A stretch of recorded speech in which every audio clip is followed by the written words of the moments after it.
मैं आरिफ सिद्दीकी एडवोकेट आपका इस्तकबाल करता हूँ। कुछ दिन पहले मैंने एक वीडियो बनाया है जिसमें मैंने कहा है कि बिल्ड एन इफेक्टिव वोकेबुलरी। अल्फाज का पहले ज़ख़ीरा कर लीजिए, ख़जाना जमा कर लीजिए, फिर आपकी उमंग बढ़ेगी, आपका उत्साह बढ़ेगा। आप जानना चाहेंगे कि वो वर्ड्स, वो शब्द क्या हैं, नाउन है, वर्ब है, एडजेक्टिव हैं, एडवर्ब हैं, फ्रेजल वर्ब हैं। इसी तरह आप मंजिल से करीब तर होते चले जाएंगे। मुझसे कहा गया है कि मैं आसान शब्दों का इस्तेमाल किया करूं। उसके लिए मैं शुरुआत करूंगा आसान शब्दों से। एक शब्द है, ये असल में वो एडजेक्टिव है, वो है फाइनाइट। फाइनाइट यानी कोई वर्ब या कोई ऐसी चीज़ जिसकी डेफिनेट लिमिट, ख़ास हद हो, डेफिनेट साइज या कोई ख़ास उसकी साइज, कोई उसका ख़ास शेप हो। उसी तरीके से एक और लफ्ज़ है इन्फिनिट, ये भी एडजेक्टिव है। इसका अर्थ है कि कोई चीज़ या वर्ब जिसकी कोई हद ना हो, कोई फिक्स्ड लिमिट ना हो। उसी तरीके से एक लफ्ज़ है, देखिए शब्द है फ्रेज। मैं जानबूझकर आपको फ्रेज समझा रहा हूँ। मैं आइंदा एपिसोड्स में, आइंदा भागों में आपको 50 से 60 फ्रेजेस देने वाला हूँ।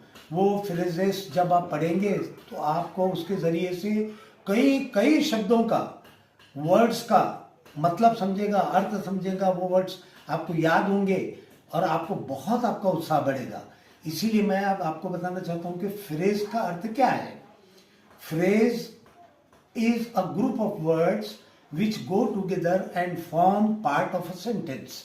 अल्फाज का, शब्दों का ऐसा समूह जो साथ में चलता है और किसी बयान के, किसी स्टेटमेंट के किसी हिस्से को तैयार करता है, बनाता है। एक और लफ्ज़ है कंट्री, जिसके आज तक हम दो ही मायने समझते आए हैं कि देश या मुल्क। तो सिर्फ ऐसा नहीं है।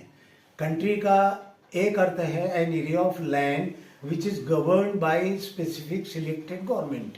उसे हम देश कह लें कि ऐसा इलाका, ऐसी ज़मीन, ऐसा इलाका जिसकी अपनी एक नुमाइंदा हुकूमत हो।